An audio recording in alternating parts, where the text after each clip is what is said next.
May mga bagay sa mundo na mahirap ipaliwanag at mga agam-agam na mahirap hanapan ng kasagutan. Tulad ng kung nauuhaw rin ba ang isda kahit palagi itong nasa tubig? O kaya naman, bakit hindi pwedeng ipares ang paa ng manok sa sampurado? Yun ang mga tanong na nasa isip ni Olga habang lumalaki. Ang bida sa magiging kwento natin ngayong araw. Isa siyang retired nurse na mas lamang ang paniniwala sa siyensya kaysa sa urban legend o sa anumang klase ng kababalaghan. Pero may isang partikular na karanasan na itinuturing niyang malagim na bangungot ang nagpatunay na may mga nilalang na pilit nakikihalubilo sa mundo ng mga tao.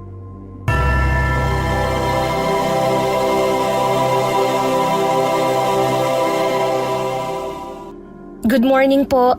Pinag-report ho ako rito ng St. Mercy's Hospital para personal na makipagkita kay Governor Ramon. Ikaw ba yung bagong hired na nurse? Opo, first day of duty ko po ngayon. Pasensya na ho at late ako ng kalahating oras. Walang problema yon. Ang importante dumating ka. Tuloy ka at na makapag-usap tayo rito sa loob. Salamat po.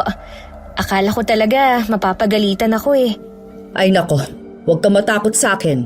Mukha lang akong strikta, pero maunawain naman ako. Ako nga pala si Doray, ang mayordoma at katiwala ni Governor Ramon. Nice meeting you po, Ma'am Doray. Ayos na sa akin ang Manang Doray o Aling Doray. Bahala ka kung saan ka komportable sa dalawang yan. Basta wag lang ma'am. Ate Doray na lang ho kaya. Mas maganda kasi pakinggan eh. Yung Aling Doray at Manang Doray kasi parang muchacha talaga ang atake. Ang kinis-kinis ng balat nyo na parang alaga talaga sa skincare. Magaling kang mambola ha. Parang bumata naman ako ng 10 taon yan. Ay, mas bagay po pala sa inyo kapag nakangiti. Napansin ko nga po, original pa ang ngipin nyo. Oo. Matibay kasi itong mga ngipin ko, kaya hindi pa ako nakapagpustiso kahit kailan. Asset ko nga raw ito, sabi ng namatay kong asawa. Biyuda na ho pala kayo. 5 taon na mula nung iniwan ako ng mister ko. Pero masaya naman ako bilang single. Katunayan nga niyan kasali ako sa grupo ng SMP. SMP? Ano ho yun? May registration fee ho ba pag sumali dyan? Walang bayad yon. Ang totoo, ang ibig sabihin ng SMP ay samahan ng malalamig ang Pasko. Ayan, alam mo na tuloy ang sikreto ko. Ikaw ba? Ilang taon ka na? 25 po. Talaga? Akala ko'y 20 anyos ka lang. Baby face ka kasi Ay, nako, thank you po Madalas nga po akong masabihan na mas mukhang bata kaysa sa edad ko. Siyang tunay naman. Pero sa totoo lang, ibang klase talaga kumilati si Gov. Mataas ang standard at kakaiba ang taste sa pagdating sa mga nurse. Ang hiling ko lang, sana magtagal ka rito. Sigurado hong tatagal ako kasi kailangan ko talaga ang trabahong to Wala naman akong ibang aasahan na bubuhay sa akin dahil matagal nang patay ang mga magulang ko. Ulila ka na pala. Opo pero tanggap ko na namang ganito talaga ang kapalaran ko. Bihira ang mga katulad mong independent at kayang mag-solo living sa ganyang edad. Yung anak ko nga 30 anyos na pero kargo ko pa rin. Puro pagkaldag sa social media ang ginagawa. Tapos mabisyo pa. Hindi ko nga alam kung anong balak nun sa buhay niya. Napakaswerte ng mga magulang mo at may anak silang tulad mo. Sigurado akong proud na proud sila sa'yo. Mas maswerte po ang anak nyo kasi andyan pa kayo. Samantalang ako, heto, nanghihinayang kasi wala na sina mama at papa. Para nga akong naputulan ng pakpak nung sabay silang nawala Sayang nga at hindi na nila ako nakitang graduate ng college. Hindi man lang ako nakabawi sa mga sakripisyo at paghihirap nila sa akin. Nakakatuwang isipin na may mga dalagang katulad mo. Sa panahon kasi ngayon, mas inuuna pa ng iba ang mga walang katuturang bagay kaysa paunlarin ang sarili. Sa totoo lang ho, wala naman kasi akong aasahang iba, kaya kailangan kong kumayod para mabuhay. Ayoko rin namang mang-istorbo ng mga kamag-anak kasi nakakahiya. Matapobre din sila lalo na yung sa mother side. Sa bagay, mahirap din talagang humingi ng tulong sa mga kamag-anak.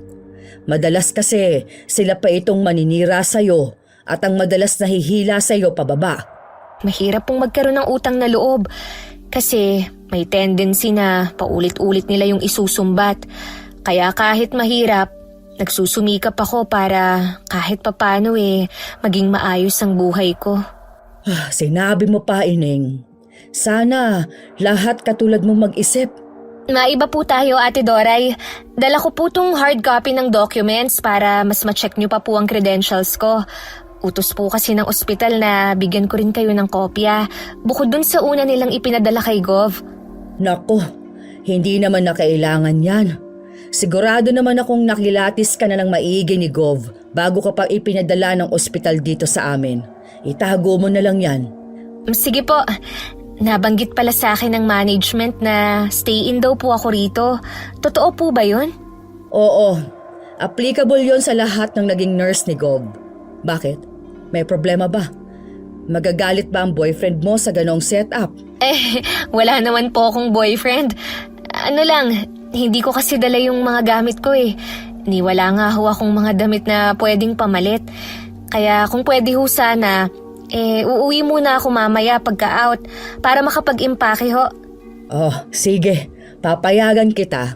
Pero tandaan mong nakapirma ka ng kontrata kaya siguraduhin mong babalik ka. Huwag mo kong bibigyan ng problema dahil pareho tayong malilintikan sa amo natin. Huwag po kayong mag-alala kasi sure namang babalik ako Ayoko rin naman pong mawalan ng trabaho, no? Mabuti na yung nagkakaliwanagan tayo. Siya nga po pala. Nandyan po ba si Gov? Nasa opisina niya. Halika, sasamahan kita ron. Sige po. Sobrang laki pala nitong bahay ni Gov. Hindi naman ho sa nakikiusyoso ako Pero, tanong ko lang ho, ilang kwarto po meron to? 6 lahat ang kwarto ng 30-story townhouse na ito. Yung 2 sa first floor ay ang maid's quarter at yung kay Lando na driver at personal bodyguard ni Gov. 2 rin dito sa second floor, yung isa sa master bedroom at yung isa kay Janelle, unika iha ni Sir. Sa third floor naman ay ang office niya, katabi nun ang conference room. Biyudo na ho ba si Gov? 10 taon na mula nang mawala si Ma'am Elena. Dati siyang head nurse sa luma nilang ospital, pero na-depressed nung masunog yun. Ang sabi ng mga investigador, sadya raw sinunog kasi may mga pasyenteng galit sa mag-asawa. Arson po pala. Grabe naman pala ang pinagdaanan ng pamilya nila. Nahuli ho ba ang gumawa? Hindi Bakit naman hindi? May pera naman sila para magbayad ng pinakamagaling na investigador, di ba? Atin-atin lang to ha. Pero ang totoo, hinayaan na lang ni Gov maging cold case ang pagkamatay ng asawa niya at ibinuhos ang atensyon kay Miss Janelle. Pero hindi na ho ba ulit nag-asawa si Gov?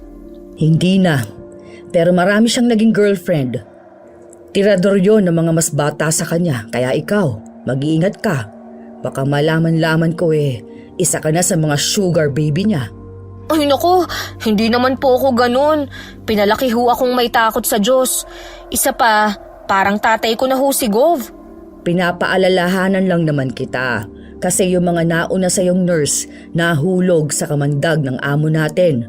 Ayokong may isa na namang babaeng mawawala dahil hindi nakinig sa akin. Nawala? Ano pong ibig niyong sabihin? Ang ibig kong sabihin, baka mangyari sa'yo yung nangyari sa sinundan mong nurse.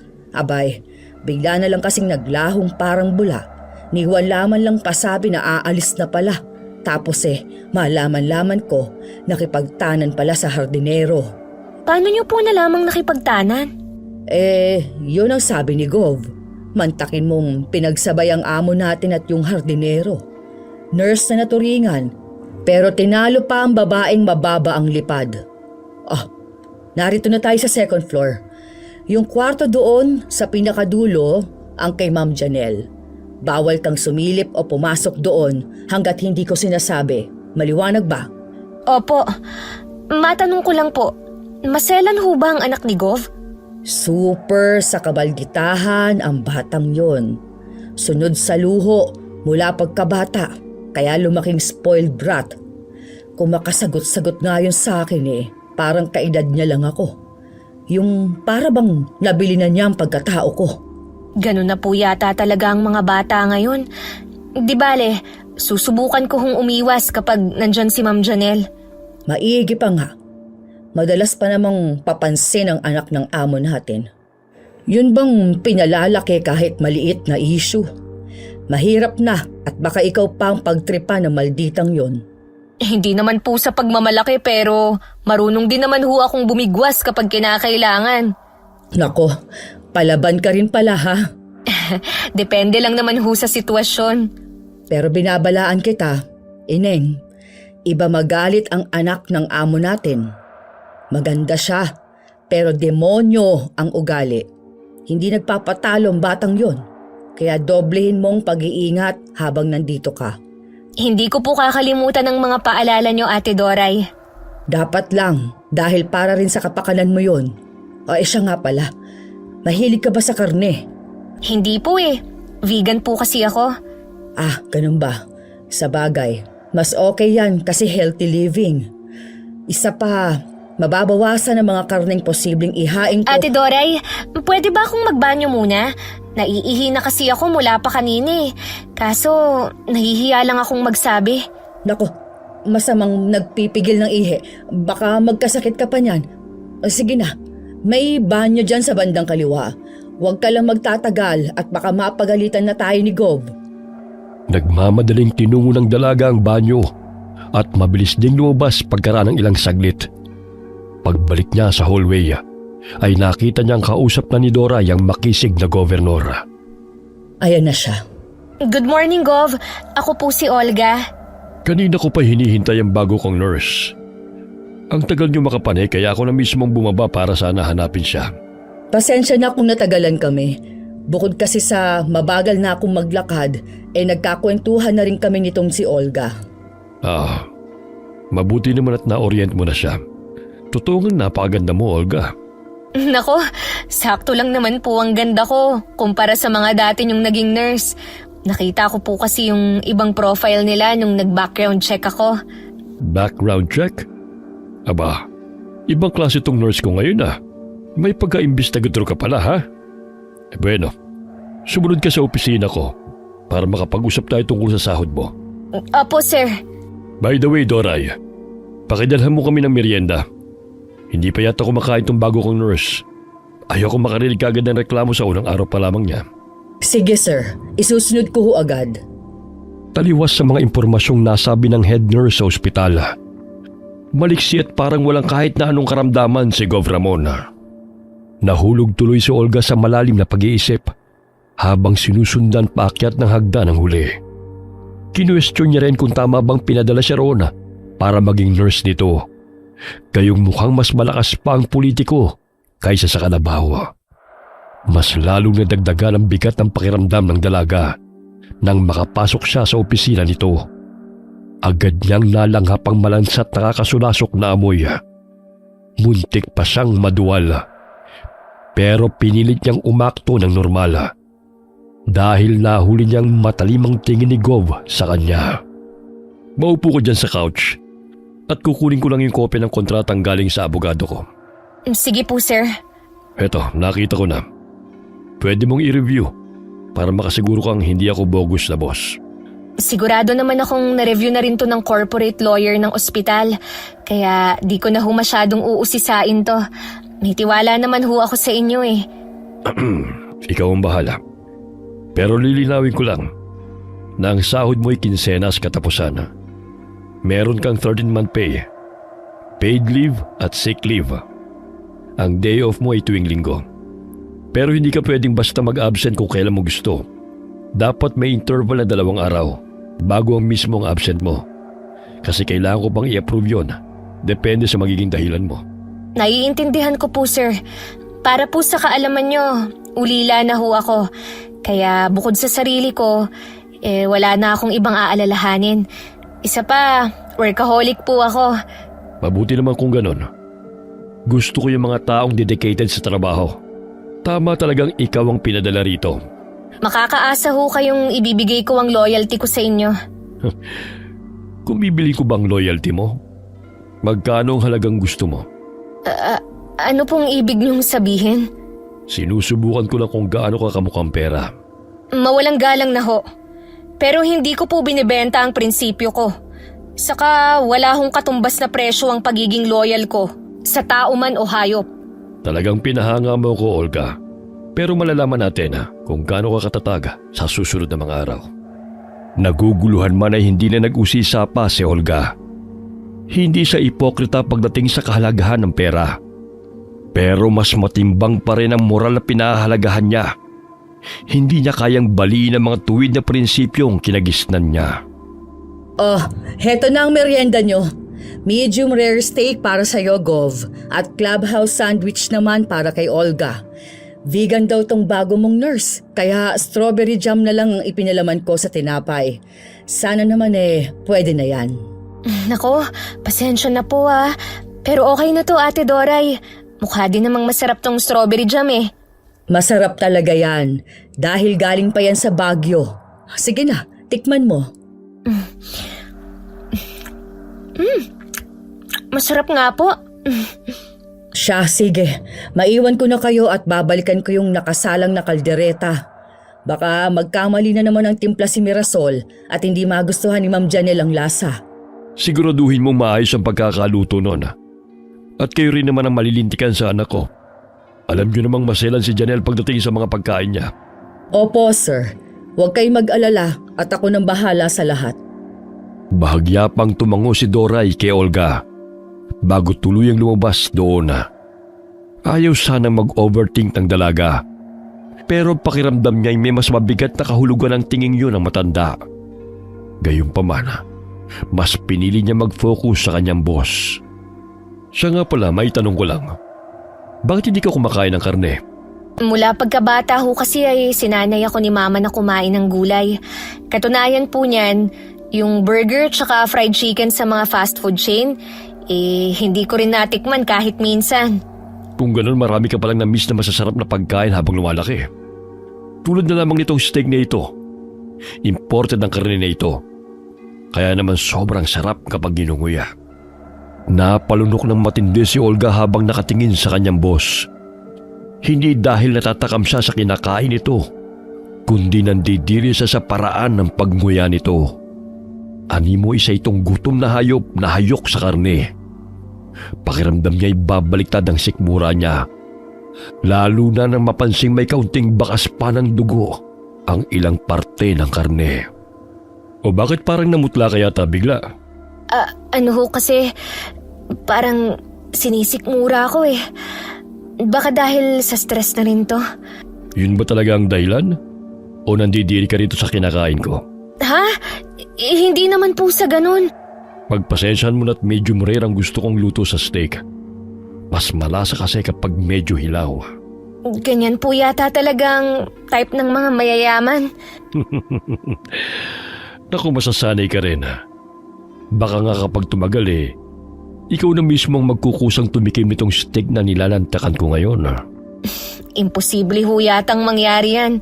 Kasi amoy pa lang ng karne ay naduduwal na ako. O di lumabas din ang totoo. Nandidiri ka nga. Siya, sige. Hindi na kita pipilitin. Pwede ka nang bumalik kay Doray. Dahil siya magbibigay ng schedule ko. Opo, mauna na ho ako, sir. Habol hininga si Olga nang makalabas siya roon. Mabigat ang pakiramdam niya na para bang hinigop ni Gov ang buong lakas niya. Dahan-dahan siyang bumaba sa hagdana habang pilit na ibinabalik ang normal niyang paghinga. Lingid sa kanyang kaalaman mataman siyang pinapanood ni Gov Ramon at Janela mula sa barandilya ng maggarang hagdana. Nakasalubong pa niya si Mirasol sa bukana ng kusina at bahagya siya nitong inilalaya na para makaupo sa dining chair. Para na akong mahihimatay kanina. Buti na lang dumating ka. Namumutla ka kasi. May sakit ka ba? Wala naman. Medyo nahihilo lang ako. Nariyan ka na pala, Olga. Ate Doray, pwede ba akong makahingi ng malamig na tubig? Para kasi akong biglang nawalan ng lakas pagkatapos naming mag-usap ni Gov. Sandali at ikukuha kita.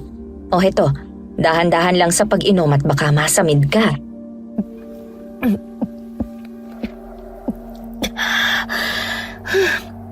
Salamat. Ayan, medyo umayos na ang pakiramdam ko.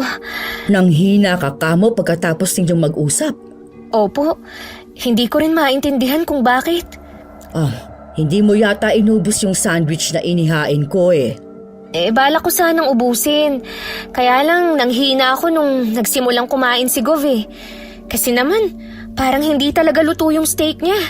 Tapos yung dugo, parang syrup ng pancake kung higupin niya. Nako, yun ba? Sadyang ganun ang gusto nun. Dahil bumabata raw siya kapag sariwa ang mga kinakain. Ang totoo nga niyan, nagpa-stem cell pa siya noon. Pero itinigil din naman kasi mas dumidepende na lang siya sa pagkain ng mga kalidad na karne. Alam mo naman ang mga mayayaman, kakaiba mga trip sa buhay. Hayaan niyo na nga po. Baka dahil sa stress at pagod siguro, kaya ako nanghina. Palagay ko dehydrated ka. Uminom ka pa ng maraming tubig para makabawi ka ng lakas. Pahingi na lang po, para may baon ako sa biyahe. Dito na lang sa tumbler ko po ilalagay. Akin at sasalinan ko. Eto na ang tumbler mo. Dinagdagan ko na rin yan ng yelo.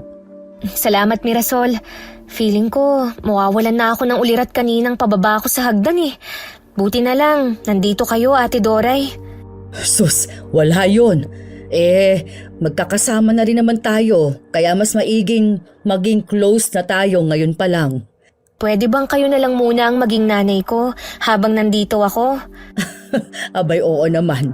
Basta siguruhin mong magiging maayos na ang pakiramdam mo para hindi mabulilyaso ang duty mo bukas. Hindi ka pwedeng magkasakit, lalo na't mag-uumpisa ka pa lang ng serbisyo mo rito. Wag ho kayong mag-alala. Ipapahinga ko lang to tapos bukas okay na ako. Ay, bago ko po makalimutan, kunin ko raw po yung schedule ni Gov sa'yo. Sandali. Kukunin ko sa may drawer doon. Hintayin mo ko rito, ha? Opo. Magpahinga ka muna rito. Sasaglitin ko lang yung nakasalang na mga damit sa washing machine. Sige.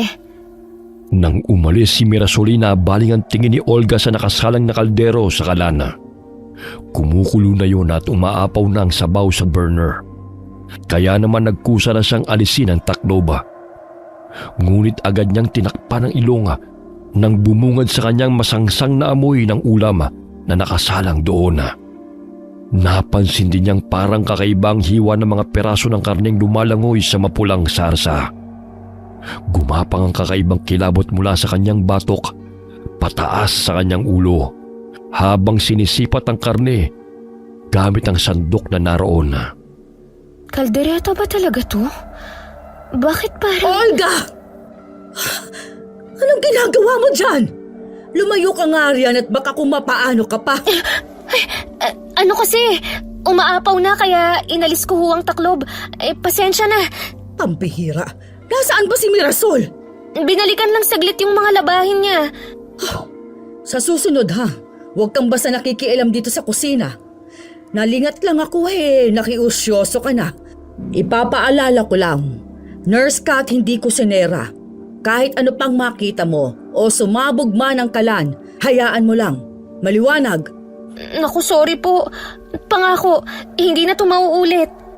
Dapat lang. Pagkain nito ni Ma'am Janelle Ang mabuti pa, kunin mo na itong document na kailangan mo. Nakalista dyan ang mga detalye tungkol sa schedule ni Gov. Mga gamot na dapat niyang inumin at pati na rin yung mga bawal sa kanya. Sige po. Paano? Alis na muna ho ako para kunin yung mga gamit ko.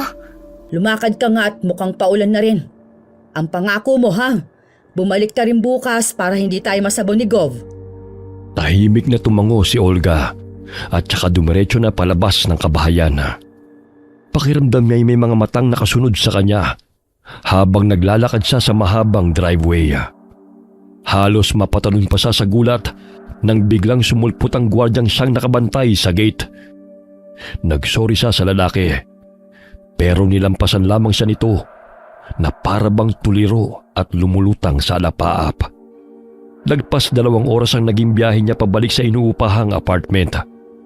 Naabutan niya ang roommate na si Marimar na abala sa pagtipa sa harap ng kompyuter at kumakain ng burger. Hi, friend! Oh, ba't ganyan ang mukha mo? Para kang nakakita ng multo ah. Hindi ko nga alam kung multo ba o maligno yung mga nakatira sa bahay na yun. Ano?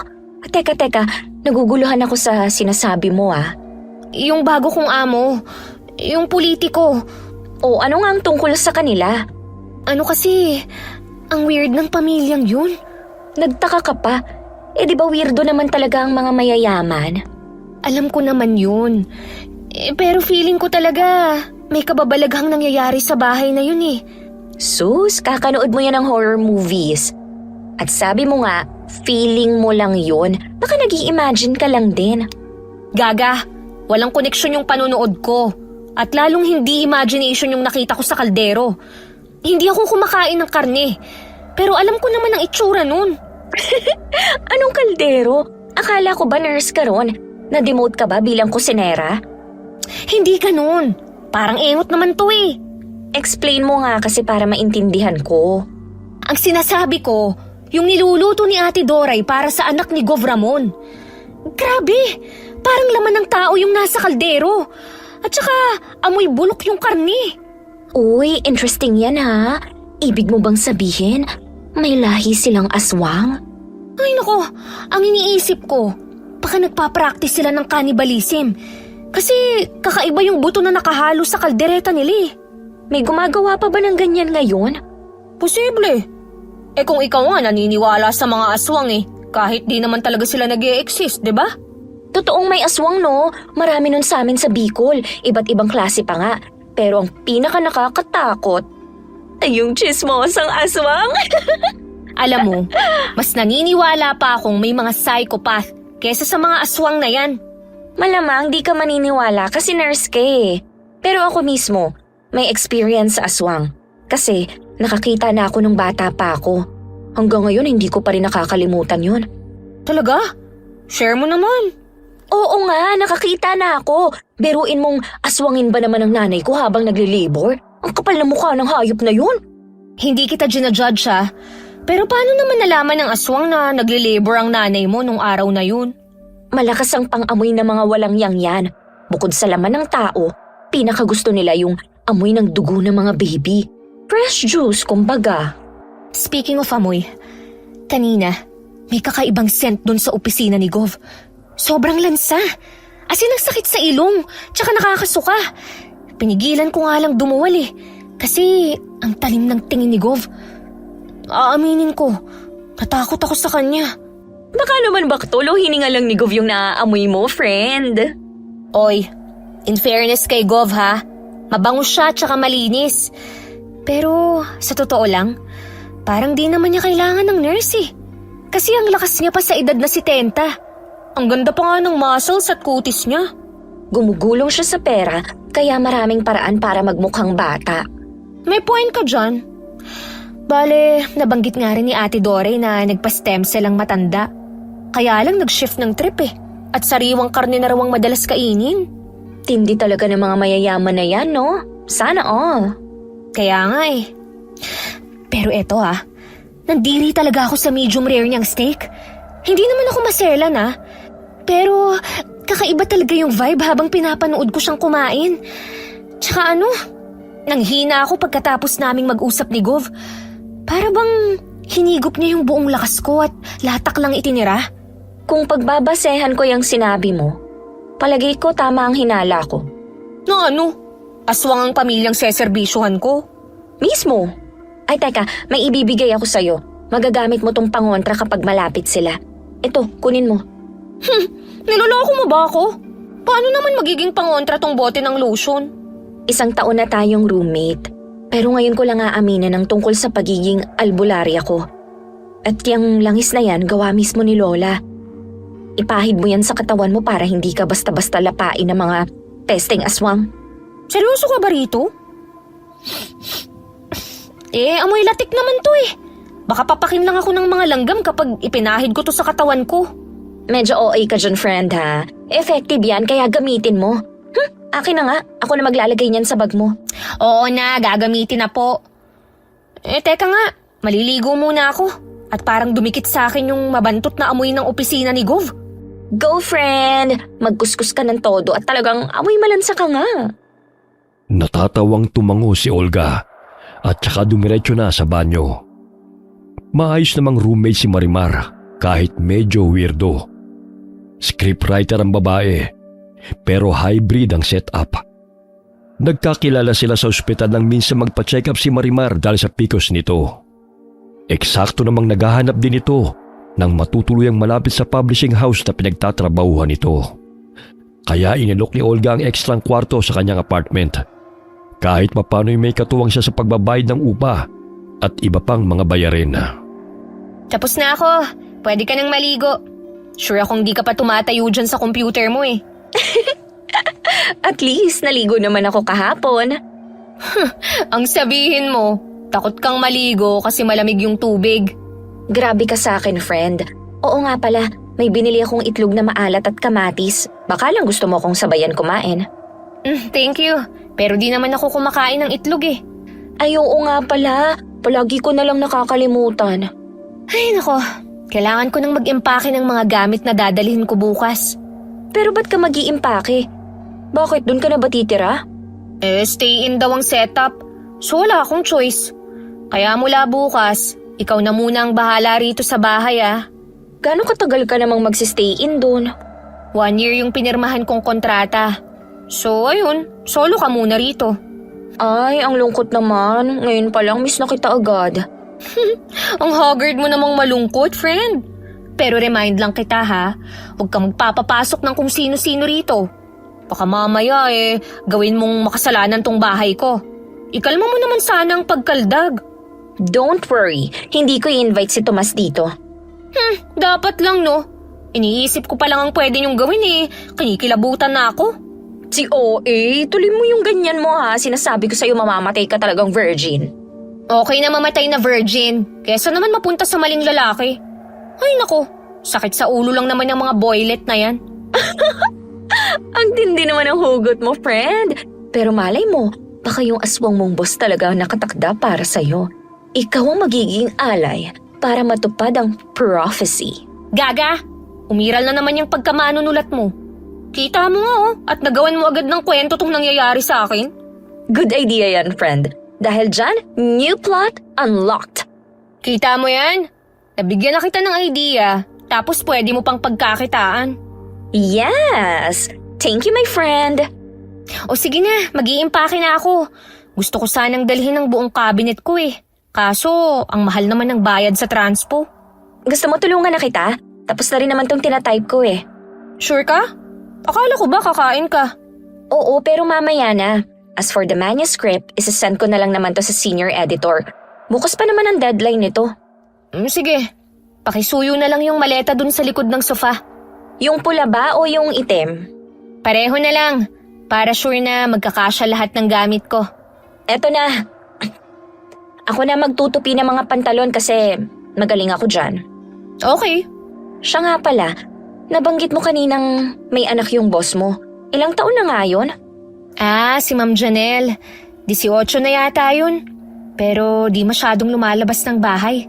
Ang sabi pa ng head nurse, may pagka-party animal daw. Dahil mas madalas siyang gumala kapag gabi. Typical na spoiled brat. Teka lang, ba't bigla kayatang naging interesado sa batang yun? Huwag mong sabihin hihiramin mo ang pangalan niya para sa susunod mong novel. Pwede rin. Kaso, gagawin ko siyang prinsesa ng mga aswang sa version ko. Yun bang parang modern day brat aswang na nambibiktima ng mga gwapings na teenager? Diyos mio Marimar, hindi ko na talaga kinakaya ang creativity mo. Ewan ko na lang talaga kung di ka pa pumaldo dyan sa pagsusulat. Don't worry. Kapag pumaldo ko sa story na yan, bibilhan kita ng bagong phone. Promise yan. Ay, bakit? Anong mali sa phone ko? Una sa lahat, ang labo ng camera niyan. Kung magtipid ka naman kasi parang may binubuhay na 5 anak. Nagagamit ko pa naman kasi to eh. Saka na lang ako bibili kapag nakasahod na ako dito kay Gov. Yan din ang sinabi mo nung nakaraan eh. O tingnan mo, hanggang ngayon nagtsatsaga ka pa rin dyan sa bulok mong phone. Hayaan mo, bibili na ako kapag nakaluwag-luwag ako. Alam mo namang top priority ko yung health insurance ko kaysa sa kahit anong gadget eh. Gets ko naman yun. Pero di ba dapat i-film mo yung pagtira mo sa bahay ni Gov? Yung parang a day in a life of a nurse ng aswang. Alam mo, siraulo ka talaga. Hindi ka nauubusan ng kalokohan. Palagay mo, may manonood ng vlog ko kapag ganun ang topic. Oo naman! Maraming may gusto ng ganyang topic. Don't worry, ako ang una mong viewer. Supporter mo kaya ako all the way. Ay nako, ayokong gawin yan. Parang invasion of privacy na yun, no? Tama na yung kikita ako ng pera sa pagiging nurse niya. As if naman kailangan talaga ng matandang yun ang nurse. Ikaw na mismo ang nagsabi na parang mas malakas pa siya sa kalabaw. Naku girl, baka nga jowain ka lang nun. Ha? Jojowain? Paano mo naman nasabi yan? May nabasa kasi akong article na may cheating isyong matanda. At ang malala, may kaso rin siya ng domestic abuse. Magaling lang talaga siyang magpanggap na mabuting ama at asawa kapag may media. Ngayon ko lang nalaman ng tungkol dyan. Bakit parang di naman yata nabalita yan sa mainstream? Simple lang. Money works for him. At saka kahit ibalita naman yan, hindi mo rin naman mapapansin kasi halos umikot na ang buhay mo sa loob ng ospital. Ang boring at plain pala talaga ng buhay ko, no? Ay wow, late realization ka naman, friend. Kulang na nga lang gawin kang tagapagmana ng direktor sa sobrang pagkaloyal mo sa institusyon. Hay nako, tapusin na nga lang natin tong pag-iimpake para makapagpahinga na rin tayo.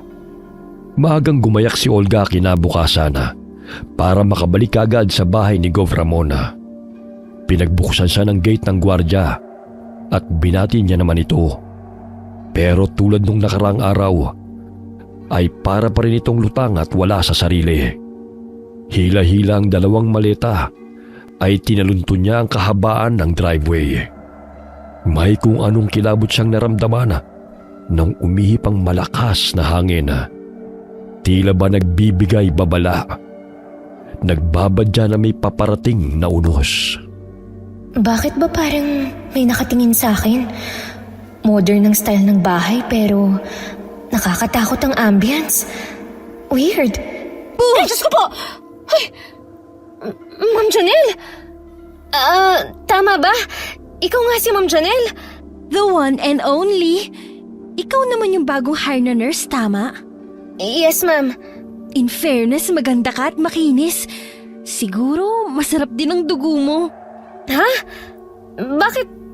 Bakit naman napunta sa dugo ang usapan? Biro lang yun, no?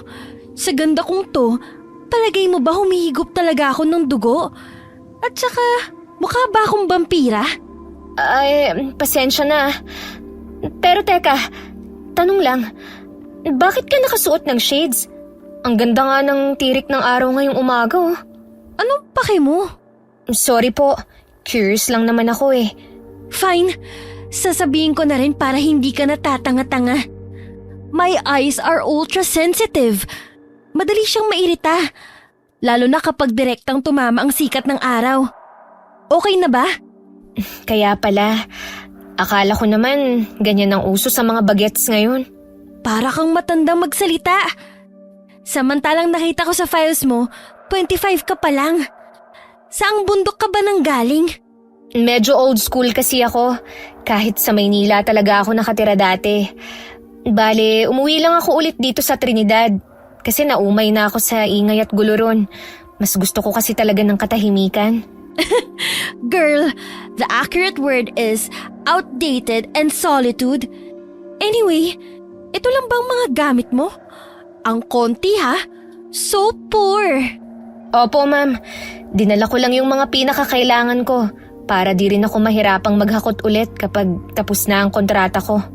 end of contract na agad nasa isip mo. Second day mo pa nga lang ngayon eh. Hindi mo naman yata talaga gusto magtrabaho para kay daddy. At pera lang namin ang gusto mo. Hindi naman po ako ipokrita, ma'am. Totoong kailangan ko ng pera. Pero sinisiguro kong tutumbasan ko naman yun ng iba yung Bla sipag at... bla bla. Ayokong marinig ang explanation mo, Olga. Oh, ayan na pala si Doray. Siya nang bahala sa'yo. See you later, Olga. See you later, Miss Janelle.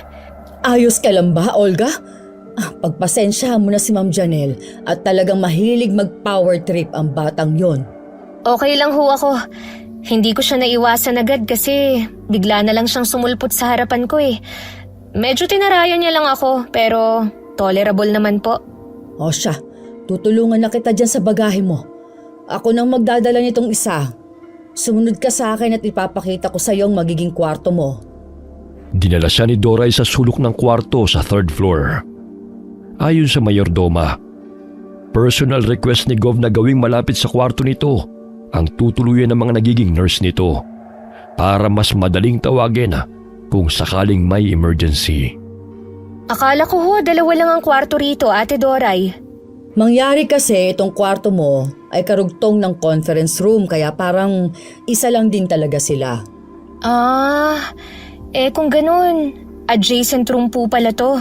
Ibig sabihin, itong pinto sa pagitan ng malaking bookshelves ay tago sa conference room? Tama ka. Teka.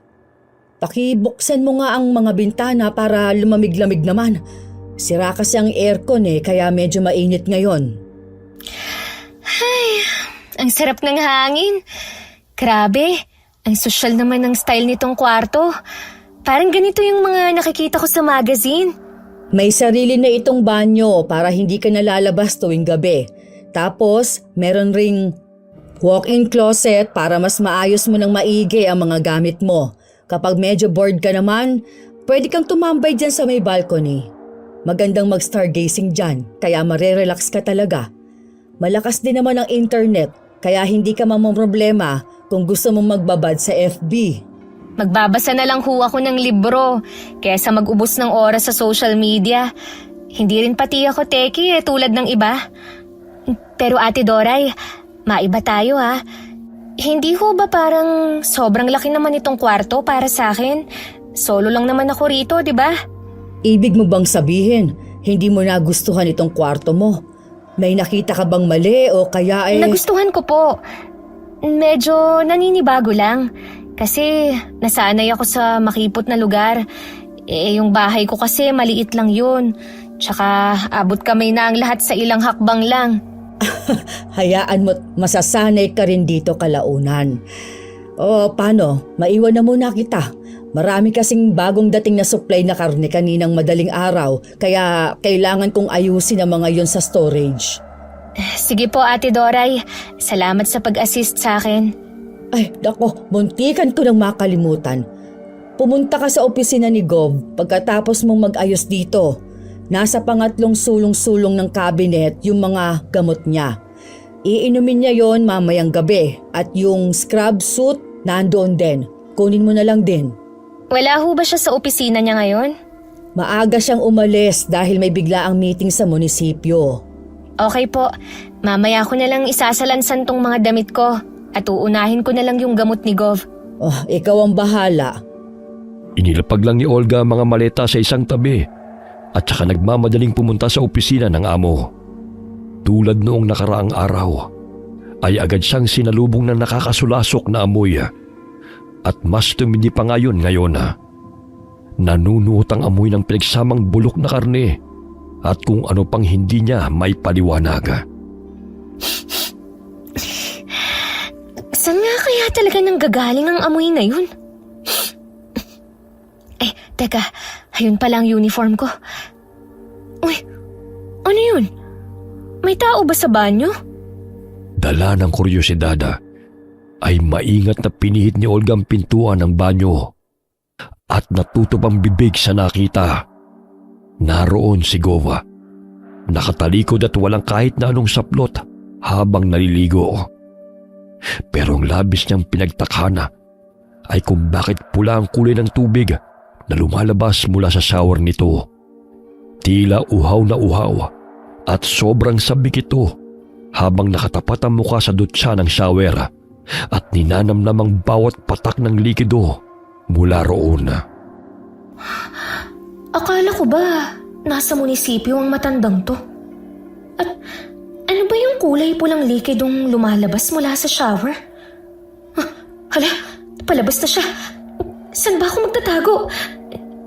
Tama, sa ilalim ng office table. Mula sa pinagtataguan ay tahimik na pinanood ni Olga ang matanda habang nagbibihis. Hindi nakalampas sa paningin niya ang malalaking pilat sa mga braso nito, sa mga binti at ganun din ang mahabang pilat mula sa dibdib nito na animoy hiniwa ng kung anong matalim na bagay. Kahit nangangalay na siya sa pwesto, ay sinikap niyang pagkasay ng mga binti niyang nakatupi. Nakahinga lamang siya ng maluwag nang tuluyang lumabas roon si Gov Ramona. Salamat. Sumakit ang mga binti ko rin Saan niya kaya nakuha yung mga pilat na yun? Hindi kaya dati siyang sundalo bago naging politiko? O kaya naman hired killer? Pero malabong maging hired killer ang matandang yun. Tama, kailangan kong inspeksyonin ang banyo. Olga! Anong ginagawa mo riyan? Bakit ka sumisilip dyan na parang manyak? Manyak agad? Grabe ka naman, Ate Doray. Paanong hindi kita sasabihan ng manyak? Kadalaga mong tao tapos naninilip ka. Ikaw rin, baka tubuan ka ng kuliti. Nakarinig ho kasi ako ng mga kaluskus kanina, kaya sinilip ko. At saka for your information sa mikrobyo ho nakukuha ang kuliti at hindi sa paninilip. Abat pinangaralan mo pa talaga ako, ha? Fact po kasi yun.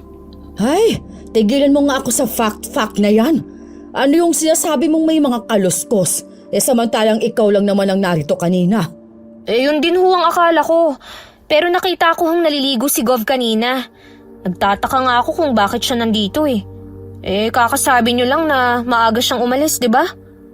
Nagbihis pa nga sa harapan ko Santissima Olga! Ibig mong sabihin, nakita mong... Teka, may gusto ka ba sa amo natin? Hindi ko naman intensyong makita siyang nasa birthday suit at lalong wala akong gusto sa kanya, no?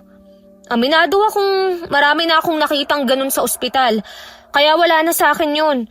Mas interesado pa nga ako rin sa pulang likidong lumalabas sa shower kesa sa cutie patuti niya.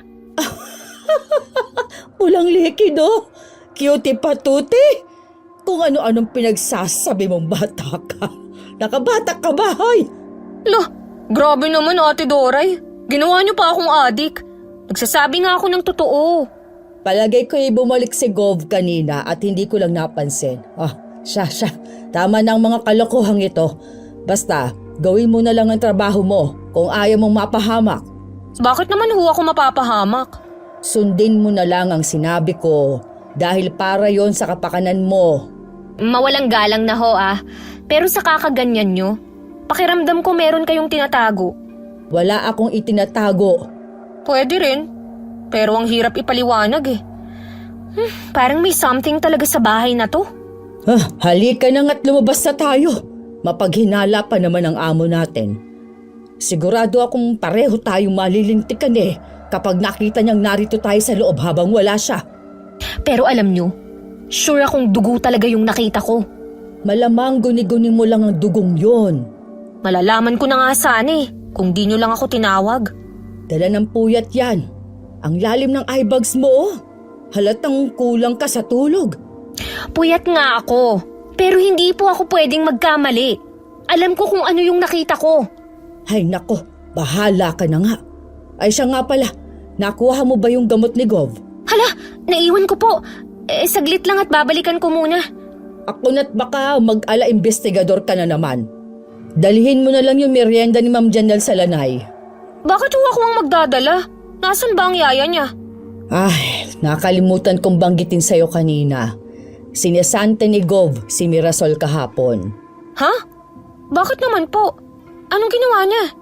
Mamaya ko na lang ikukwento sa'yo. Sige na, dalhin mo na muna ang merienda at baka magwala na naman ang spoiled brat.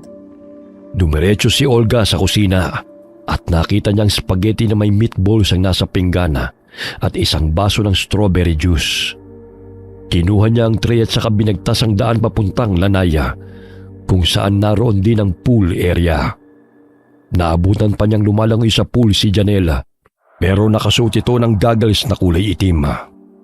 2:00 na noon ng hapon at napakataas ng sikat ng araw. Maya-maya'y umahon mula sa tubig ang babae at kinuhang baso ng juice bago pa man may baba ni Olga ang tray sa mesa. Enjoy your meal, ma'am. Oh, aalis ka na agad? Oho, may kailangan pa kasi akong gawin eh. Masyado ka naman nagmamadali. Samahan mo muna ako rito. Ang boring kasi kapag walang kausap. Pero kailangan kong balikan si Ate Doray kasi ihahanda ko yung gamot ng daddy mo. Hayaan mo na yung gamot ni Daddy. Hindi naman talaga niya kailangan yun eh. Kasi nakita mo naman super fit pa niya. Kung tutuusin, kaya kang ibalibag nun nung walang kahirap-hirap. Kung gano'n naman pala, pwede mo bang sabihin sa akin kung bakit pa ako pinadala rito ng ospital? Pinadala ka rito dahil sa dami ng naging nurse ni Daddy. Ikaw ang pinakamaganda at pinakamabango sa lahat. Anong ibig mong sabihin, ma'am? Sabihin na lang nating ikaw ang star ng handaan. Ikaw ang best part. Ang pinakamahal at pinakamasarap na putahing lalantakan ng mga bisita sa party next week. Teka, naguguluhan ako sa sinasabi mo eh. At saka ano yung tungkol sa party? Nakaset yung welcoming party na yon para sa'yo. Hindi ba nasabi sa'yo ni Manang Dora yung tungkol doon? Wala siyang nasabi sa akin. Pero, ba't kailangang may pa-welcome party pa? Typical na nurse lang naman ako. Sapat na rin yung malaking sahod na offer sa akin. Kaya hindi na kailangan ng engrandeng celebration. Tulad nga ng sinabi ko, espesyal ka, Olga. Hindi ka ordinaryong nurse para kay Daddy. Ayoko sanang maging malisyoso ha. Pero, wala akong balak maging stepmom mo. At higit sa lahat, hindi ko kailangan ng sugar daddy. Tingin mo gusto kitang maging mommy? Patawa ka. Na para bang gusto ko rin siyang maging stepdaughter? Impaktang to. Ang lakas ng loob mong taasan ako ng kilay ah. Gusto mo yata makatikim ng malakas na sampal. Sinusubukan mo ba akong sindakin, ma'am? Bakit? Effective ba ang ginagawa ko? Tinatablan ka ba? Hindi ako matatakutin, ma'am. Sa ospital kasi, marami rin mga kwentong kababalaghan. Pero wala naman akong nakita ron eh. Kahit isang maligno o di kaya mga kaluluwang ligaw. Talaga? Pero naniniwala ka ba sa mga aswang? Hindi rin. Sa panahon ngayon, wala nang natitirang lahi ng aswang. Siguro kung meron man, edi sana nag-viral na sila at tinugis ng mga tao rito. May point ka. Pero paano kung malaman mong hindi talaga gawa sa strawberry tong juice na iniinom ko? At dugo pala talaga to ng tao. O kaya naman, malaman mong ako ang prinsesa ng mga gabunan. Anong gagawin mo? Weirdo talaga. Pero, hindi kaya totoo yung hinala ni Marimar? Baka nga may lahi talagang aswang ang pamilyang to. Oh, pati ka makaimik. Akala ko pa naman matapang ka. May bigla ho kasi akong naisip. Kung wala na ho kayong ibang sasabihin aalis na ako. Bumalik ka rito at panoorin mo ko habang kumakain. Ipapaalala ko lang, ma'am. Nurse ho ako at hindi… Shut up! Susundin mo ko o gusto mong matulad kay Mirasol? Mamili ka, Olga! Nabigla si Olga sa tindi ng panilisik ng mga mata ni Janela. Animoy siya itong mabangis na hayop na handa siyang lapain at durugin ang buong buo. Napansin din niyang mas tumuli sa mga kuko nito at nagtayugan ng mga balbon sa magkabilang braso, hita at mga binti nito. Totoong hindi siya matatakutin pero sa unang pagkakataon ay nakumbinsi siyang tunay na may kababalaghan sa pagkatao ng batang amo at sa ama nito. Sa susunod na galitin mo ko, hihilahin ko ang dila mo. Tatadtarin ko ng pinong-pino, pagkatapos ipapakain ko sa'yo. Oo na, sige na. Pero gagawin ko lang to dahil ayokong mawalan ng trabaho. Maupo ka dyan at subuan mo ko. Eto na. Ingat lang, baka mabilaukan ka. Susunod ka rin naman pala eh. Dami mo pang arte. Samahan mo naman ng meatballs para mas masaya. Eto po, ma'am. Juice po, gusto nyo? Ang sarap talaga ng spaghetti. Kapag sariwa ang hinalong karne. Gusto nyo pa ba, ma'am? Tama na muna yon. Babawi na lang ako mamayang dinner. Iligpit mo na yan at saka lumayas ka na sa harapan ko bago pa uminit ulit ang ulo ko. Maingat na iniligpit ni Olga ang tray at mabilis na bumalik sa kusina. Sa inis niya'y binilibag niya ang tray sa lababo. Dahilan para magtilamsikan ng ilang piraso ng meatball sa sahig at kumalat ang sauce sa tiles. Ay, kainis naman. Nadumihan pa tuloy itong scrub suit ko. Kabago-bago pa naman ito tapos namantsahan na agad. Anong? Bakit ang kalat dito? Nabitawan ko ho kasi yung tray. Ako na po ang maglilinis ng mga yan. Masakit bang kamay mo kaya mo nabitawan? Medyo nangalay lang po. Akala ko naman ay nasugatan ka. Oh, siya, iligpit mo lang agad para hindi na maabutan ni Gov na ganito karumi rito. Yung gamot pala niya, kunin mo na lang dyan sa ref. Sige ho, ako nang bahala. Pagtalikod ni Doraya, ay agad kinuha ni Olga ang walis tambo at dustpan. Padabog niyang winalis ang kalat at akmang dadakutin na yun nang may mapansin siyang kumikinang na bagay sa sahig. Nakasabit yun sa meatball at nababalutan pa ng kaunting sauce ang ribbon stud na naroon. Dinampot niya yun at tinignan ng maigi. Pamilyar ang fake nail extension dahil minsan niya nang nakita yun. At nang maalala niyang yun ang fake nail ni Mirasol, ay bigla siyang naduwal. Halos bumaliktad ang sikmura niya dahil sa nakakarimarim na ideyang nabuo sa kanyang isipan. Hoy, anong kabubuyan yan? Ba't dyan ka sumusuka sa lababo? Kadiri talaga kayong mga mahihirap. Mga wala na nga kayong manners, tapos mga mahihinang nilalang pa kayo. Sumama kasi bigla ang pakiramdam ko, ma'am. Pasensya na ho kayo Sa lagay mong yan, mas mukha ka pang pasyente kesa kay Daddy. O ano pang hinihintay mo? Linisin mo na dyan bago ko pa ubusin ang buhok mo. Walang yung aswang to. Makapanlait sa akin, wagas. Samantalang siya nga itong mas nakakasuka ang pagkatao. Akala mo kung sinong malinis? Dyan ka na nga! Bye, loser! Ang sarap talagang sabunutan ng hitad. Hambog! Sa kabila ng panghihina at pandidiri, ay pinilit ni Olga na matapos ang pagliligpit. Halos wala nang inutos ang kanyang amo buong maghapon. Kaya minabuti na lamang niyang magkulong sa kanyang kwarto. Sinubukan niyang umidlip, pero hindi man lamang siya dinalaw ng antok. Sa huli, ipinasa niyang tawagan si Marimar. Ba't ang tagal mong sagutin? Nasa palengke kasi ako kanina. Teka, ayos ka lang ba? Sa tono kasi ng boses mo para kang ninenervyos. Talagang ninenervyos ako ngayon. Paano kasi nakumpirma kong tama ang hinala mo? Aswang sinagovat ang anak nito. Sabi ko sa'yo Hindi ko pa nakitang may kinakain silang tao. Pero may sinisanti silang kasambahay. At ang nakakakilabot, yung fake nails ni Mirasol ay nakahalo sa meatballs na kinain ni Ma'am Janelle kanina. Nakakadiri talaga. Ano? Ibig sabihin, kinatay nila si Mirasol? Yun nga ang gusto kong malaman. O ano ng plano mo? Mag-iimbestiga ako mamaya. Kailangan kong makahanap ng ebidensya laban sa kanila. Kailangan nilang panagutan ng pagkawala ni Mirasol. Uy, exciting yan Pero, kailangan mong mag-ingat at baka ikaw naman ang isunod ng mga lintik na aswang na yan. Yun din ang naiisip ko nang sabihin ni Janelle na may pa-welcome party sila sa akin sa susunod na linggo.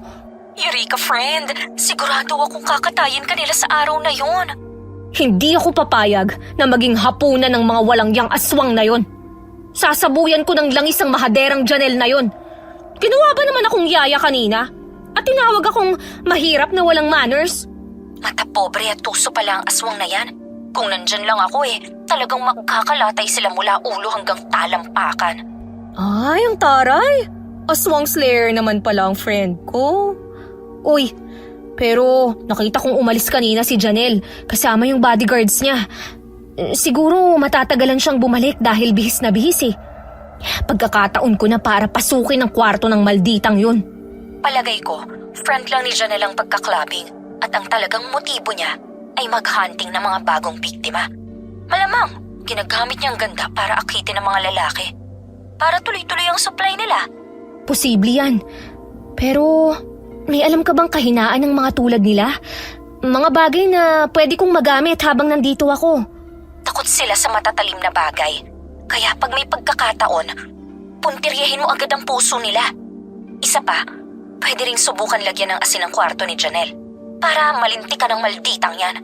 Ibig mong sabihin, kailangan ko siyang i-provoke ng matindi para ilabas niya ang tunay niyang itsura? Oo, kaya nga simulan mo sa ganong paraan at saka gamitin mo yung binigay kong langis para may protection ka ha. Kahit simpleng kalmot kasi ng mga yan, posibleng may epekto lalo na kapag humalo sa dugo mo. Oo, sige na. Ibaba mo na muna.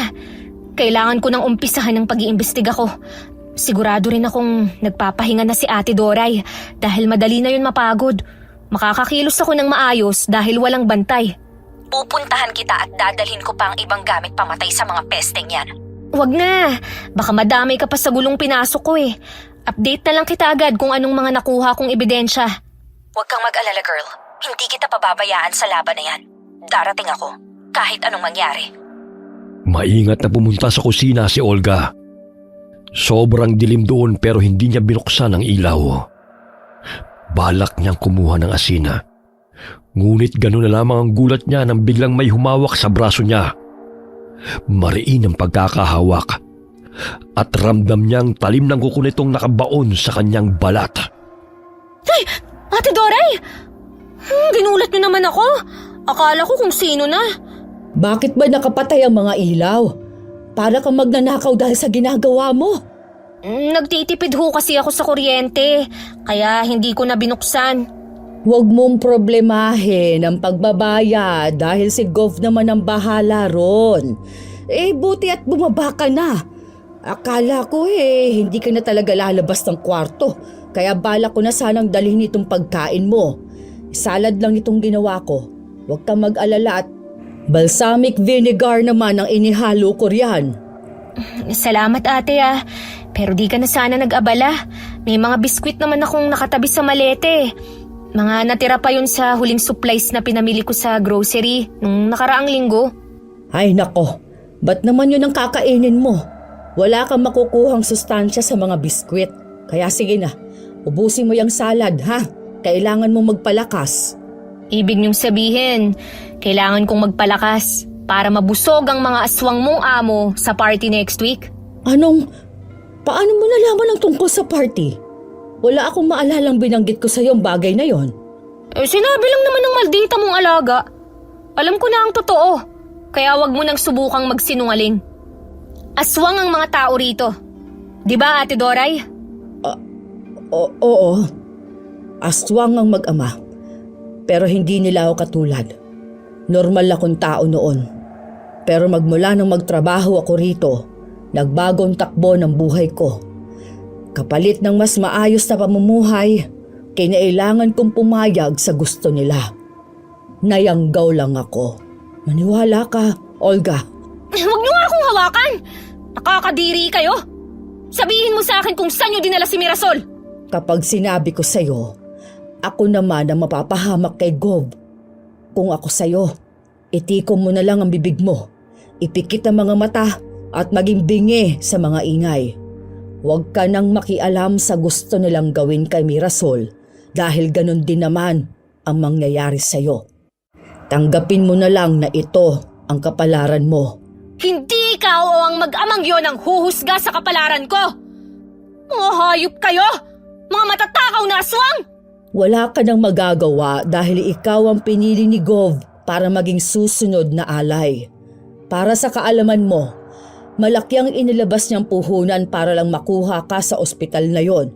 Kaya hindi siya papayag na hindi man lang mahigop ang dugo at malasahan ng karne ng sariwang birhen. Talaga? Pues, hinding-hindi niyo ako matitikman! Kumuha si Olga ng isang dakot ng asin at isinaboy sa mukha ni Doraya. Inaasahan niyang mangingisa ito sa sakit. Pero walang epekto yun. At sa halip ay nanlisik ang mga mata nito at humaba ang mga kuko. Mabilis ang kilos ng matanda at agad siya nitong isinalya sa malamig na pader.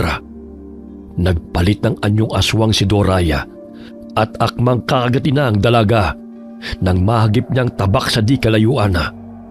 Mariin niyang itinarak yon sa dibdib ni Doraya bago pinihit pa ang talim pailalim. Naghuhumiyaw sa sakit si Doraya at nangihinang gumapang sa sahig habang bumubulwak ang itim na likido mula sa bibig nito. Kinuha naman ni Olga ang baseball bat at walang habas na pinaghahampas ang mukha ni Doraya. Mapanlin lang kang aswang! Yan ang nababagay sa'yo! Hindi ko talaga maintindihan kung bakit pilit niyong isinisiksik ang sarili niyo sa mundo ng mga tao. Ang dapat sa inyo, mamatay at maubos na para hindi na kayo makapambiktima pa! Akala mo siguro itatablan ako ng asin. Immune na kami sa asin. Bawang o kalamansi man. Hindi na yan umuubra sa amin. Papatayin pa rin kita kahit sa anong paraan! Maaaring makatakas ka sa akin, pero hindi sa mag-ama. Pipira-pirasuhin ka nila at pagtutulungang papakin. Talagang sumasagot ka pa ha? Mamatay ka na! Ikaw ang mamamatay ngayong gabi! Muling pinaghahampas ni Olga ang ulo ni Doraya hanggang sa magkadurog-durog yun. Halos maligo ito sa kulay itim nitong dugo habang nagkalat ang lasog-lasog nitong mga laman. Nang masigurong hindi na kumikilos ang mayordoma, ay muling kinuha ng dalaga ang kutsilyo at umakyat si Olga papunta sa kwarto ni Janelle. Dinistrong kanya ang lock at sa wakas lumuwag yun. Pinihit niya ang doorknob pero may boses siyang naulinigan mula sa third floor. Sa tansya niya ay hirap na hirap ang sumisigaw at humihingi ito ng tulong. Paulit-ulit ang pagsigaw kaya naman nagmamadali siyang pumunta roon. Kasabay ng malakas na dagundong ng kanyang dibdib ay mas lumalakas din ang mga pagdaing habang papalapit sa pinanggagalingan noon. Buong puwersa niyang sinipa ang pintuan ng opisina ng gobernador. Pero walang tao roon. Kaya pinasya niyang lumipat sa conference room. Sa kasamaang palad ay nakalakang pintuan sa harapan. Noon din naisip ni Olga ang karugtong na pintuan sa kanyang kwarto at kinuha ang bote ng lotion na may lamang langis. Pagkatapos ay dahan-dahan niyang binuksan ang adjacent door at napabulalas sa nasaksihan. Sa mahabang office table, nakahiga ang isang babae habang hinihiwa ni Gov Ramon ang katawan nito sa gitna. Kitang-kita niya kung paano nito dinaluhang dugo ang katawan ng babae at kung paano nilantakan ni Gov Ramon ang mga laman loob nito. Sinugod niya ang matanda at sinaksak ng paulit-ulit ang likod nito. Walang iya ka! Mamatay ka na ngayon! Umalis ka riyan! Pakialamera kang babae ka! Hayop ka! Napakasama mo! Kaya pala paulit-ulit kang nagpapadala ng nurse dito dahil ito ang ginagawa mo! Malas mo lang! Dahil nakahanap ka na ng katapat ngayon! Ito na ang katapusan mo, Gov! Matapang at palaban talaga ang isang to! Tignan natin kung hanggang saan ang kaya mo! Mabilis na nagbagong anyo si Gov Ramona. Umaba ang mga kuko nito. Ang dilay humaba na parang lubid at sumayad sa sahega. Ang buong katawan nito ay napuno ng makapal na balahibo habang ang mga matay mapupula at nanilisik. At nang bumuka ang bibig nito ay tumambad sa harapan ng dalaga ang mga ngipin nitong parang lagari sa talim. Tumakbo palayo si Olga at hinabol siya ng matandang aswanga hanggang sa maabutan siya nito sa may bukana ng hagdana. Bumuka ang bibig ng aswanga. Handa na siyang sakmali nito nang bigla niyang iwasiwas ang langis na ibinigay ni Marimar. Walang hiya ka! Humanda ka, Olga! Uubusin ko ang dugo mo at kakainin ko ang atay at puso mo! Asa ka! Tingnan natin Kung mahuhuli mo ako, matakaw na aswang! Sinabuyan ulit ni Olga ng langis ang matandang aswang at saka nagtatatakbo palabas ng kabahayan. Dinig niya ang pagaspas ng mga pakpak ni Gov Ramon, dahilan para mas lalo niyang maramdaman ang tensyon sa buong katawan. Binilisan niya ang kilos at malapit na sana siyang makalabas sa gate nang biglang matusok ang paa niya sa nakahambalang na barbed wire. Dahan-dahan niyang hinugot ang barbed wire at saka napahiyaw sa sakit. Mula sa kung saan ay lumabas mula sa kadiliman ng isa pang nilalang at walang habas siyang iwinasiwas bago siya tumilapon palayo. Aray ko! Nabali yata ang balakang ko! Pesteng mga aswang to! Balak talaga akong lumpuhin! Pag akong nakakuha ng tiyempo, lilitsunin ko ang mga hinayupak na to eh! Akala mo siguro makakatakas ka, no? Eksaktong dating mo, anak. Nakahanda ng hapunan. Ang tagal kong naghintay na dumating ang araw na to. Sa wakas, makakahigop na rin ng dugo ng isang birhen. Hindi niyo ako mapapakinabangan! Hindi pa ba kayo kontento sa ginawa niyo kay Mirasol? Deserve na muchachang yung mamatay dahil tatanga-tanga siya. Pero huwag kang mainggit. Dahil susunod ka na rin naman sa kanya. Cancelled na ang party next week. Dahil ngayon ka namin pagpipiestahan. Hindi! Hindi ako papayag! Kapag nakatakas ako rito, ire-report ko sa mga pulis ang ginawa niyo para maparusahan kayo ng ganid mong ama! Tonta! Sa palagay mo hindi kami protektado ng mga parak? Malawak ang koleksyon ko. Kaya kahit ilang beses ka magsumbong, ay hindi mo rin makukuha ang hustisyang hinihiling mo. Layuan niyo ako! Mga kriminal na patay gutom! Subukan niyong lumapit! At isasaboy ko sa inyo itong langis! Akala mo takot ako sa punyetang langis na yan? Dapat ka talagang kabahan! Dahil ito mismo ang sisira sa pagmumukha mo! Ginagalit mo talaga ako! Halika rito at dudukutin ko yung mga mata mo! Deserve mong masunog ang ipinagmamalaki mong mukha! Ah, Daddy! Pinaso niya ang mukha ko!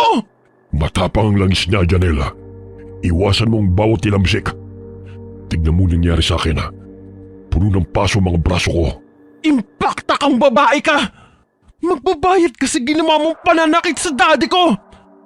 Kahit lumaban ka pa, hindi ka na makakalabas ng buhay rito! Sa amin pa rin ang huling halakhak! Pwisit na mag-ama to! Ang kakapal ng pagmumukha! Hetong sa inyo! Malunod kayo sa langis na to! Iwinasiwas ni Olga ang bote ng langis at direktang tumama ang likido sa mukha ni Janela. Humiyaw sa sakit ang aswang at nangisay ng paulit-ulit. Sumugod naman si Gov Ramon at tangkang kakalmutin si Olga nang biglang pumailan lang ang malakas na putok ng barela. Bumaling ang mag-amang aswang sa pinanggalingan ng ingaya at akmang susugod, pero natigilan ng biglang iwinasiwas ni Marimar ang buntot pagi. Sinong pangas na? Marimar! Bakit ka nandito? Mamaya ka na magtanong, friend. Kailangan ko na munang tapusin ang mga walang aswang na to. It's showtime! Ako nang bahala sa nurse. At ikaw na sa pakialamerang talipantas na yan, Janela. Tapos na ang maliligayang araw niyo, mga masisibang aswang! Marimar! Mag-ingat ka! Malakas ang impaktang yan! Halinhinang sumugod ang mag-amang aswang at pinagkakalmot ang magkaibigan. Kasabay ng pagkaubos ng langis ay siya rin pagkaubos ng lakas ni Olga. At nang akmang dadaluhungin na ni Gov Ramon ang dalaga, ay mabilis na hinampas ni Marimar ang matanda gamit ang buntot pagi. Ilang beses na nangisay ang matanda at unti-unting nalulusaw ang katawan nito. Umalingaw-ngaw ang malakas na pag-alulong ni Janela habang nakikita ang agaw buhay na ama. Muli itong sumugod at dinamba si Marimar. Hindi niyo ako matatalo, mga hunghang! Sa mga kamay ko kayo malalagutan ng hininga! Bitiwan mo ang kaibigan ko!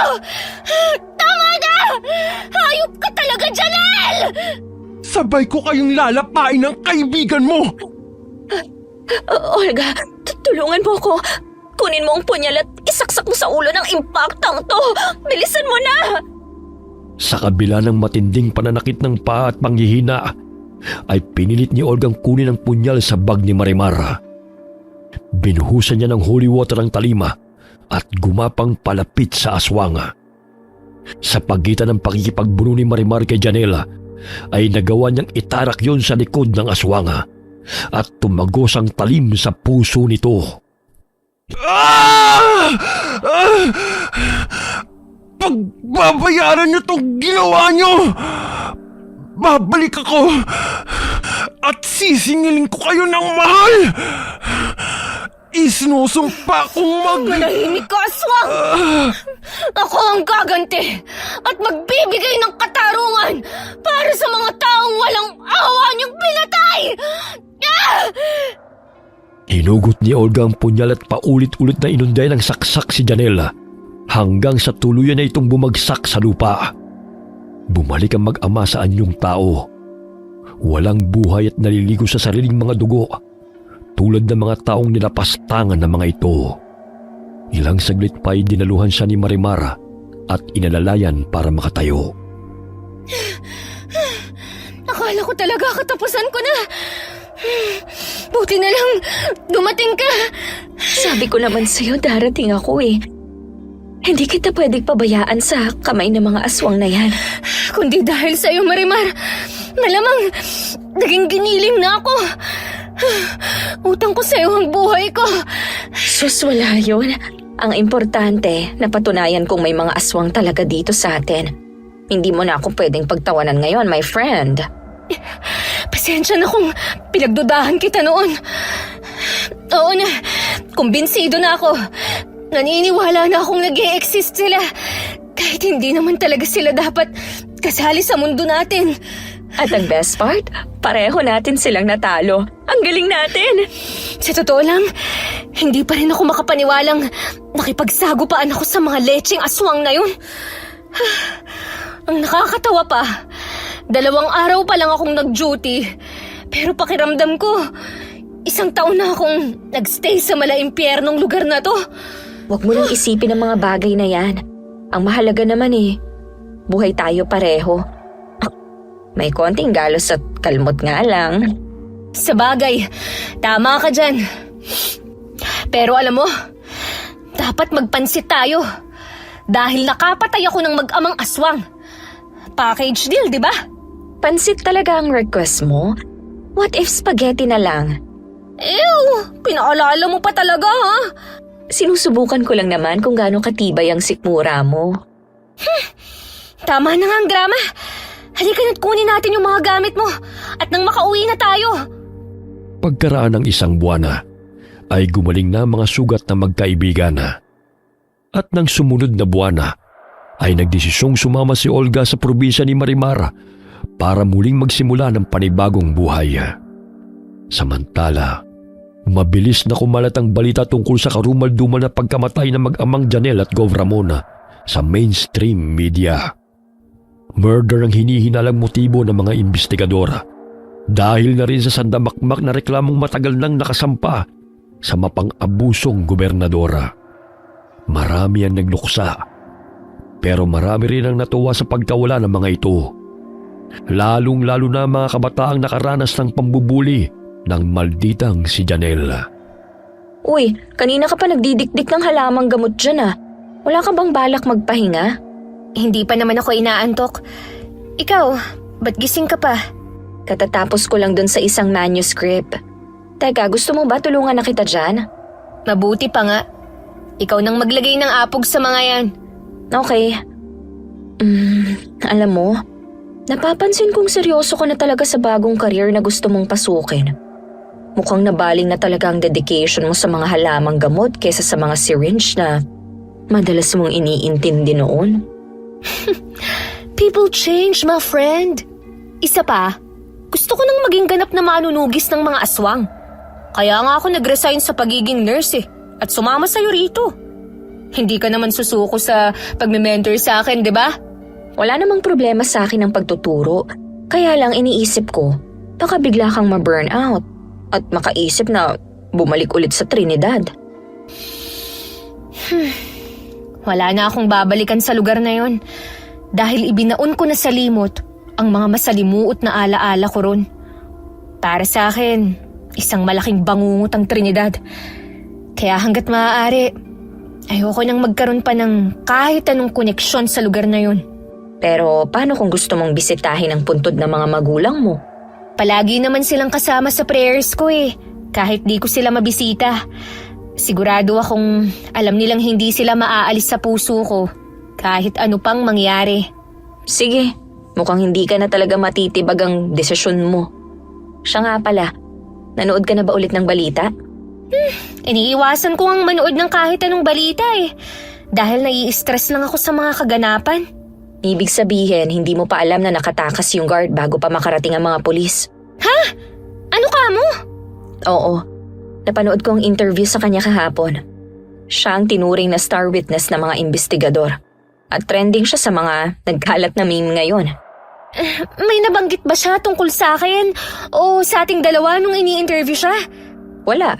Katunayan nga pinanindigan niyang pinasok sila ng mga magnanakaw ng gabing yon.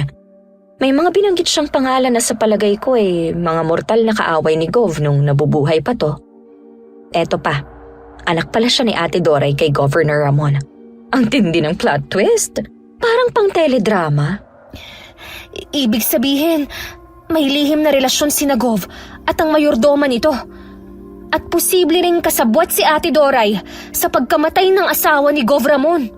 Pwede. Parang love triangle na nauwi sa crime of passion.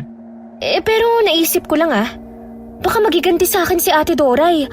Baka bigla na lang siyang sumulpot dito at manggulo. Huwag kang mag-alala. Hindi siya basta makakapasok dito sa baluarte ko.